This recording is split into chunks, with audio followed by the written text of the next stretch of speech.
Hi everyone, welcome back to my channel community health care में आपका स्वागत है। मैं हूं सौगनी पंडित फ्रॉम अर्बन प्रखंड मुजफ्फरपुर बिहार। दोस्तों, आज एक ऐसे टॉपिक के साथ आया हूं जिसे आपको जानना बेहद ज़रूरी है। जी हाँ दोस्तों, आज हम बात करेंगे कि ब्लड प्रेशर हाई क्यों हो जाता है। यह समस्या काफ़ी गंभीर होते जा रहा है।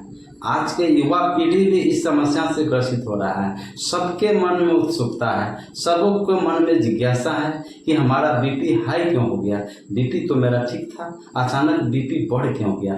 इसका मैं बहुत ही सिंपल शब्दों में, बहुत ही सरल शब्दों में मैं बताऊंगा कि ब्लड प्रेशर हाई क्यों हो जाता है। दूसरा क्वेश्चन मैं बताऊंगा कि बिना दवाई के आपका ब्लड प्रेशर कैसे कंट्रोल होगा।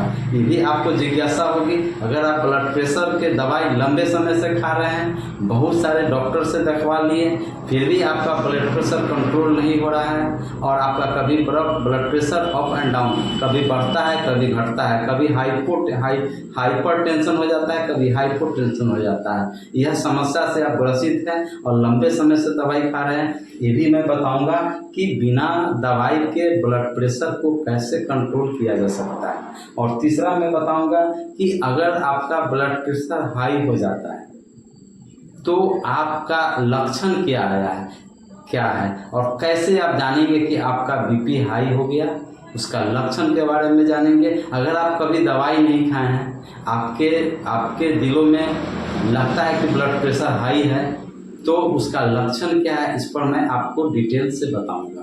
तो वीडियो में बने रहें और वीडियो को अंत तक आप जरूर देखें। अगर आप मेरे चैनल में नए हैं या फिर पहली बार हमारे चैनल से जुड़े हैं तो प्लीज़ लाइक करें, सब्सक्राइब करें और वीडियो को अंत तक आप देखें। मैं हेल्थ वीडियोस के साथ आपसे मिलता हूं और मैं प्रत्येक दिन आता हूं और नई नई जानकारियां हेल्थ संबंधित आपको मैं देता हूं। हेल्थ टॉपिक्स, हेल्थ फिटनेस के लेकर के मैं इस चैनल पर मैं काम करता हूं। तो चलिए हम शुरू करते हैं। जैसा कि आप बोर्ड पर देख सकते हैं कि क्वेश्चन है कि ब्लड प्रेशर हाई क्यों हो जाता है। इसको जानने से पहले हम बतलाते हैं, हार्ट के बारे में थोड़ा परिभाषित करते हैं कि हार्ट क्या होता है, हृदय क्या होता है, हृदय अवस्थित कहाँ होता है, हृदय का वजन क्या उतना होता है और हृदय काम क्या करता है। काफ़ी आपको उत्सुकता होगी इसे जानने के लिए। तो दोस्तों, हृदय हमारा जो चेस्ट है, हमारा जो छाती है, ठीक छाती के बीच में, यानी ये स्टर्नम हुआ।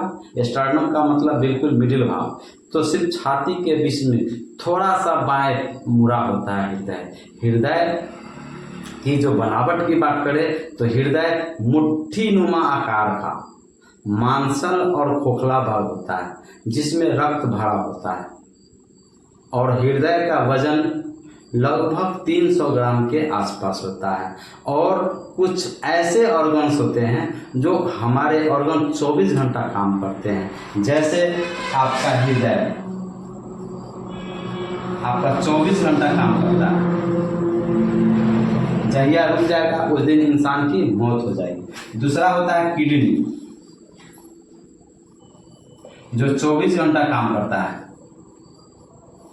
इसको हम ऑटोनॉमिक सिस्टम कहा जाता है। ऑटोनॉमिक, जो स्वयं काम करता है। याद रखें, ऑटोनॉमिक सिस्टम आपको मैंने बताया था जो नर्वस सिस्टम के बारे में, उसमें ऑटोनॉमिक सिस्टम क्या होता है, ये ऑटोनॉमिक। तीसरा होता है लीवर, जो 24 घंटा काम करता है। पांचवा होता है आपका पैनक्रियाज, जो 24 घंटा काम करता है। इसके बाद इंटेस्टाइनल है, बहुत सारा ऑर्गन है, कुछ ऑर्गन है जो 24 घंटा काम करता है। ये जब रुक जाएगा इंसान की मौत हो जाएगी। तो ये मैंने बात कर रहा था हृदय के बारे में जो 24 घंटा काम करता है। अब हम बात करें, क्वेश्चन था कि ब्लड प्रेशर हाई क्यों हो जाता है, इस पर मैं बताऊंगा। साथ ही साथ अभी मैंने हार्ट के विषय में परिभाषित किया है कि हृदय का काम क्या होता है, हृदय का वजन होता है। और बतला देते हैं, हृदय जो होता है, हृदय का काम है पंप करना। तो पंप कैसे करता है, कितना करता है, 1 मिनट में कितना बार करता है, ध्यान से वीडियो देखें। दोस्तों, आपका जो हृदय है,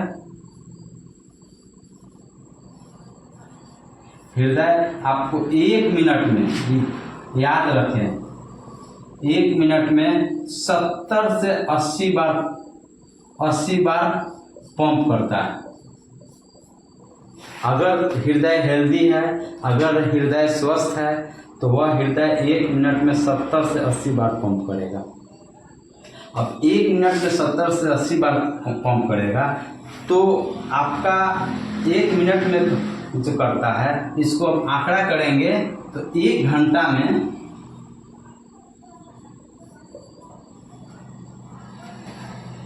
1 घंटा में लगभग 16 लीटर ब्लड फेंकता है, फ्लो करता है।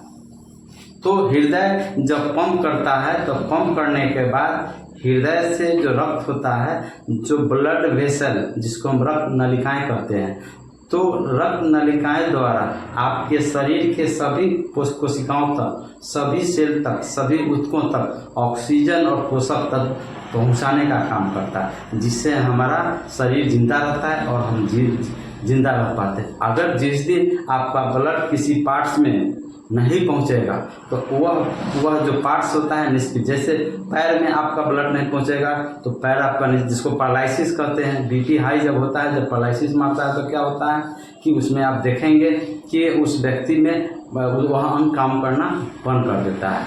तो हम अब देख लीजिए कि कितना सारा हृदय पंप करता है 1 घंटा में, यानी पूरा 24 घंटा में बात करें तो लगभग 1 लाख लीटर के आसपास में हृदय पंप करता है। अब हम बात करते हैं ब्लड प्रेशर की, बात करते हैं बीपी। एक आइडियल बीपी, एक आदर्श बीपी, अगर कोई व्यक्ति स्वस्थ होगा तो उसका बीपी कितना होगा, अगर अस्वस्थ हो जाएगा तो उसका बीपी कितना होगा, यानी नॉर्मल बीपी क्या है और एबनॉर्मल बीपी क्या है, हम बोर्ड पर चलते हैं और बात करते हैं। तो अगर कोई व्यक्ति हेल्दी है, स्वस्थ है, तो उसका बीपी, याद रखें दोस्तों, बीपी का मतलब होता है ब्लड प्रेशर। हिंदी में उसको हिंदी में उसको कहा जाता है हाइपरटेंशन, यानी उच्च रक्तचाप होता है। तो बीपी का मतलब ब्लड प्रेशर होता है, या तो रक्तचाप कर सकते हैं या फिर रक्तदाब करते हैं। रक्तदाब किसे कहते हैं, ब्लड प्रेशर किसे कहते हैं, तो धमनियों में पड़ने वाले दाब। जब बीपी क्या होता है, जब हृदय की धमनी पर यानी कॉन्डी आर्टरी पर दबाव पड़ता है, उसी को रक्तदाब कहते हैं, यानी धमनियों पर पड़ने वाले दाब को रक्तदाब कहा जाता है। अब आपका कुछ क्वेश्चन आएगा कि क्या रक्तचाप जरूरी है, तो आपका उत्तर होगा हाँ, रक्तचाप जरूरी है। अगर हृदय रक्तचाप नहीं करेगा, जब हृदय पंप नहीं करेगा, तो आपके शरीर को ऑक्सीजन और पोषक नहीं मिलेगा, तो आप जीवित नहीं रहेंगे। तो रक्तचाप जरूरी है एक जीने के लिए। तो हम बात करते हैं आइडियल बीपी। अगर किसी व्यक्ति का 120/80, इसको हम ऊपर वाले को, आप मैथ में पढ़े होंगे अंश बटा हर, तो इसको हम ऊपर वाले को सिस्टोलिक कहते हैं, सिस्टोलिक, और दूसरा होता है डायस्टोलिक। सिस्टोलिक का मतलब है सिकुड़ना। जब हृदय सिकुड़ता है तो ब्लड आपके हृदय में चला आता है, और जब हृदय फैलता है तो क्या होता है, आपके हृदय से शरीर के सभी भागों तक, सभी कोशिकाओं तक, सभी ऊतकों तक आपका ऑक्सीजन और पोषक तत्व यानी रक्त आपका पहुंचता है। तो यही होता है आपका बीपी। तो अभी आपका बीपी, अगर कोई व्यक्ति को अगर बीपी 140/90 है, अगर उस व्यक्ति में कोई सिम्टम्स नहीं आ रहा है, हाई बीपी का कोई लक्षण नहीं आ रहा है, कोई कंप्लेन नहीं है, तो अभी के जो खान पान है, अभी का जो रहन सहन है, अभी का जो लाइफ स्टाइल है, अभी का जो अनहेल्दी डाइट लोग देते हैं, उसके मुताबिक 140/90 है, तो उसको नॉर्मल माना जाएगा, उसको कहा जाएगा कि नॉर्मल है, उसको कोई दिक्कत नहीं है। अगर वही बीपी अगर किसी को 160/100 हो जाए, 170/95 हो जाए, है ना, 220/110 हो जाए, इसको कहा जाता है हाइपरटेंशन। अब जानिए हाइपरटेंशन क्या है और हाइपोटेंशन क्या होता है। जब बीपी सामान्य से अधिक हो जाए, जब बीपी 120 से अधिक हो जाए, जैसे 160/100, 170/95, 220/110, ये भी आगे पीछे समथिंग हो सकता है हो, तो उसको हाइपरटेंशन कहते हैं। हिंदी में उसको कहा जाता है उच्च रक्तचाप, आपका बीपी बढ़ा हुआ है। ठीक है, अगर बीपी आपका 80/50 हो जाए, 90/55 हो जाए, तो ये बीपी लो हो गया, इसको कहा जाता है हाइपोटेंशन। हाइपो का मतलब नीचा, टेंशन का मतलब दाब। यानी अगर आपका बीपी ये आ जाए 80/50, 90/55, तो इसको कहा जाता है हाइपोटेंशन, आपका बीपी लो है। आपका जब बीपी लो होगा तो हृदय प्रॉपर काम नहीं करेगा, स्लो में काम करेगा, तो आपका शरीर में पोषक तत्व आपके सेल तक सही मात्रा में नहीं पहुंच पाएगा। तो आप देखेंगे गोर हाथ में झुर्नी लाएगा, गोर हाथ पैर में बगहा लाएगा, आपको एनर्जी नहीं मिलेगा, आपको काम करने का इच्छा नहीं होगी, आपको थकान होगा, है ना। इस तरह से आपको ज़्यादा वीकनेस आएगा, है ना। इस तरह से आपको टेंशन होगा, रात में नींद नहीं आएगी। इस तरह से बहुत सारा कॉम्प्लिकेशंस आपके बॉडी में मिलता है अगर बीपी लो होता है तो ये आपका बीपी हाई हो गया और ये बीपी आपका लो हो गया। तो आप समझ गए, अगर कोई किसी व्यक्ति को 100/60 है तो पूछेंगे कि क्या यह बीपी जो है लो है कि हाई है, तो 100/60 है तो बीपी आपका नॉर्मल है, कहीं कोई दिक्कत नहीं। याद रखें 120 वाला जो है ना, तो सिस्टोलिक जो है आपका 90 से 120 या 140 अगर है सिस्टोलिक तो आपको नॉर्मल मानना है। अगर डायस्टोलिक 60 से 90 डायस्टोलिक है तो नॉर्मल है। पेशेंट को जब बीपी जब लो होगा तो उसका सिम्टम्स अलग आएगा, ब्लड प्रेशर हाई होगा तो उसका टेंशन अलग आएगा। मैं बातें करूंगा कि लो होने पर क्या उसमें सिम्टम्स मिलेगा और हाई होगा तो क्या सिम्टम्स मिलेगा। वीडियो में बने रहें और मैं बताऊंगा कि हाइपर टेंशन यानी ब्लड प्रेशर हाई क्यों हो जाता है। काफ़ी आप भी उत्सुकता होंगे और जानना चाहेंगे कि क्यों हो जाता है, इसलिए वीडियो में बने रहें और वीडियो को आप देखें ताकि आप समझ पाएंगे हाई क्यों हो जाता है। चलते हैं, हम शुरू करते हैं हाई। तो दोस्तों इसको जानने से पहले या जान लें, मैं इसे मिटा देता हूँ। देखिए, हृदय के अंदर आपको हार्ट के अंदर एक कोरोनरी आर्टरी होता है जिसको हम हृदय की धमनी कहते हैं। अगर कोई बच्चा जन्म लेता है, अगर वो 19 साल के 20 साल का हुआ, अगर उसको ब्लॉकेज 20% आया, यानी कॉन्ड्री में जो चर्बी होता है, चर्बी अगर 20% आया, सपोज दैट ये 20% मान ले, ये 20% चर्बी आया है, तो मरीज के कोई दिक्कत नहीं, ना सांस फूलेगा, यानी हाइपरटेंशन का कोई लक्षण नहीं आएगा, बिल्कुल नॉर्मल रहेगा, क्योंकि अभी उसका ब्लॉकेज नहीं है। अगर यही ब्लॉकेज 20% है, 40% हो जाए तो ये कोई समस्या नहीं आएगा, यानी हाइपरटेंशन का कोई लक्षण नहीं। अगर ये 60% हो जाए तो ये कोई लक्षण नहीं आएगा। अगर यही 80% हो जाए ब्लॉकेज का मतलब क्या होता है, चर्बी जमना। ये क्या हो रहा है, चर्बी जम रहा है। कहाँ चर्बी जम रहा है, आपको कॉन्ड्री आर्टरी में, आपको हृदय की धमनी में क्या हो रहा है, चर्बी जम रहा है। चर्बी क्यों जम रहा है, चर्बी आया कहाँ से, तो आपके लाइफ स्टाइल से, आपके अनहेल्दी डाइट से। तो जो व्यक्ति लंबे समय से घर का भोजन कम करना खाना और बाहरी सोर्सेज होटल का मैनेज करना, होटल का आइटम ज़्यादा खाना या घर में ही खाते हैं, जो व्यक्ति ज़्यादा तीखा तेल मसाला सामान, तला हुआ भुजा हुआ सामान खाएंगे तो धीरे धीरे ये आपको फैटी चीज़, घी, तेल, ऑयल, बटर, मक्खन इत्यादि जो आइटम ज़्यादा खाएंगे और लंबे समय तक खाएंगे तो ये चर्बी, आप जिसको कोलेस्ट्रॉल कहते हैं, ट्राइग्लिसराइड कहते हैं, LDL, VLDL, जिसको हम लोग आप पढ़ेंगे आगे, हम लिपिड प्रोफाइल में बात करेंगे क्या होता है और LDL क्या होता है, VLDL क्या होता है, इस पर हम डिटेल से बात करेंगे। अभी हम बात कर रहे हैं कि ब्लड प्रेशर हाई क्यों हो जाता है। ये जो ब्लॉकेज 80% आएगा, थोड़ा बहुत समस्या आएगा, मरीज का थोड़ा बहुत समस्या आएगा। अगर ये 90% हो जाएगा ब्लॉकेज, 90%, तो पेशेंट को अब उसमें सिम्टम्स पूरा दिखाई देगा। सिम्टम्स क्या देगा, दिखाई देगा, उसका बीपी हाई हो जाएगा, ब्लड प्रेशर हाई हो जाएगा, बढ़ जाएगा। अब इसमें ब्लड आपको हृदय को ज़्यादा पंप करना पड़ेगा, ज़्यादा जोर लगाना पड़ेगा, आपके शरीर के सभी भागों तक ऑक्सीजन और पोषक तत्व यानी ब्लड पहुंचाने में काफ़ी जोर लगाना पड़ेगा। उदाहरण के तौर पर ले लें, अभी आप पंपी सेट स्टार्ट कर दें और पंपी से स्टार्ट करके पाइप लगा करके एक खेत से दूसरे खेतों में आप पानी पटाएं। आपका कहीं पाइप अगर फटा नहीं है या कहीं कोई पाइप में परेशानी नहीं है तो पानी सही रफ्तार में आपको फेंकेगा और खेतों में पटेगा। वही पाइप को आप बीच में जा करके आप लात रख दें, 50% पाइप को जांच दें, 50% से भी ज़्यादा पाइप को जांच देंगे तो जातेंगे तो देखिएगा कि क्या होगा कि आपका इंजन का स्पीड बढ़ जाएगा।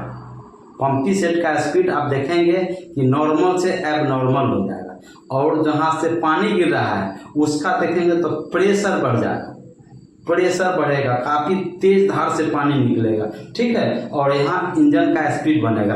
ठीक वही होता है हमारे साथ। जब ये ब्लॉकेज होगा तो हृदय आपको रक्त को पहुंचाने के लिए, रक्त कैसे पहुंचता है, आपके शरीर में जो ब्लड वेसल होता है जिसको हिंदी में रक्त नलिकाएं कहते हैं, तो रक्त नलिकाएं जो होता है वही रक्त नलिकाएं के काम है कि हृदय पंप करके रक्त नलिकाओं के द्वारा शरीर के सभी सेल तक, सभी कोशिकाओं तक, सभी ऊतकों तक ऑक्सीजन पहुंचाता है। और जब पंप करेगा तो हृदय को ज़्यादा जोर लगाना पड़ेगा। तो कभी जैसे अभी नॉर्मल मान के चलिए हमारा हृदय हुआ तो ये 70 से 80 बार पंप कर रहा है, इसका मतलब है कि ये आपका हृदय ठीक है। यही ज़्यादा फास्ट हो जाएगा। जब ज़्यादा फास्ट हो जाएंगे तो आप देखेंगे कि वह ज़्यादा फास्ट होने के बाद देखेंगे कि कभी ये सुनते हैं कि हार्ट अटैक की समस्या आ जाता है ना, बीपी हाई हो जाता है, इस तरह के बहुत सारा आपका दिक्कत होता है। तो आपका यही वजह से ये जो आपका है इस वजह से आपको आता है, यही ब्लॉकेज होने का मुख्य वजह होता है, मुख्य जड़ होता है।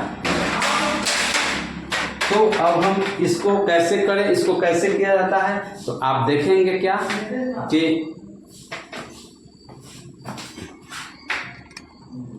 तो ये जो आपका बढ़ जाता है तो डॉक्टर इसी के लिए आप जाते हैं हार्ट के डॉक्टर से दिखाने के लिए। तो एंजियोग्राफी एक टेस्ट होता है, एंजियोग्राफी टेस्ट करके ब्लॉकेज का पता लगाया जाता है जिससे कि पता चल सके।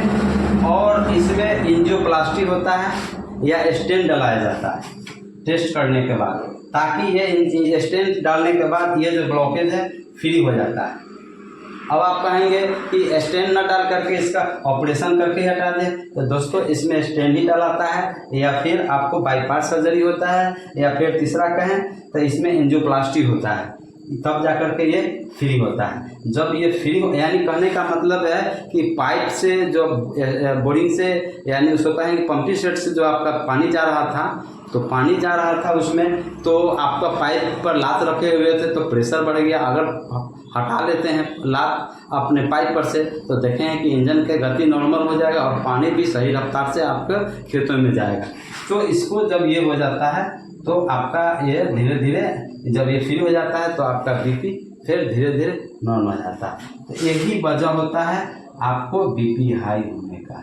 तो वैसे व्यक्ति जो ज़्यादा मात्रा में वो जो कोल्ड ड्रिंक्स पीना जैसे थम्स अप हो गया, पेप्सी हो गया या फिर पिज़्ज़ा खाना, मोमोज खाना है ना, केक खाना, जंक फ्रूट्स खाना, फास्ट फूड खाना ना, इसके साथ साथ रेड मीट खाना, खसी का मीट हो गया, चिकन खाना, पैकिंग आइटम्स खाना, प्रिजर्वेटिव्स आइटम खाना जिसको डिब्बा बंद कहते हैं, अगर यह लंबे समय तक अगर आप ऐसा करेंगे तो आपका धीरे धीरे यह ब्लॉकेज आना शुरू हो जाएगा और आप हार्ट का रोगी हो जाएंगे, आप हृदय के पेशेंट कहलाएंगे और आपको हृदय की दवाई खाना पड़ेगा। अब बात करें कि हृदय की दवाई खाते हैं तो बीपी कंट्रोल कैसे हो जाता है, आखिर उसमें क्या है ऐसा कि बीपी कंट्रोल करता है। तो याद रखें जब आपको चर्बी जब बढ़ता है तो हृदय जो आपका ब्लड होता है वो भी आपका मोटा हो जाता है।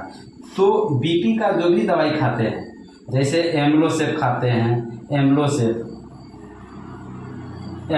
5 खाते हैं, 80 खाते हैं, एम्लोसेप 80 खाते हैं, 2.5 खाते हैं। बहुत सारी डॉक्टर्स अपने अपने कॉम्प्लिकेशन के मुताबिक अपने अपने बीपी हाई रहता है उसके मुताबिक टेग्मिसाटन खाता है, लोसाटन खाता है ना, हाइड्रोक्लोरोथियाजाइड खाता है, और भी बहुत सारा एंजाइटी का कुछ दवाइयाँ जो कि एंजाइटी के तो इससे कोई मतलब नहीं है, अच्छी नींद लाने के लिए खाया जाता है। यानी जो भी बीपी का दवाई खाते हैं, चाहे जो भी खाएं, उसका काम है खून को पतला करना। जब खून को पतला करता है तो आपका ब्लड आसानी से फ्लो होता है, आसानी से ब्लड आपके शरीरों में जाता है। तो यही वजह होता है आपका बीपी बढ़ने का, हाइपरटेंशन यानी बीपी हाई होने का यही रीज़न है।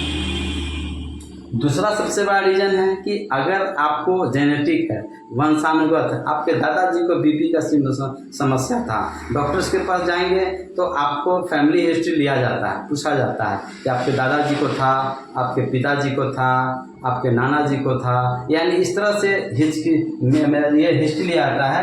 हिस्ट्री से डॉक्टर आप समझते हैं, पता लगाते हैं कि ब्लड प्रेशर हाई होने का कारण क्या है।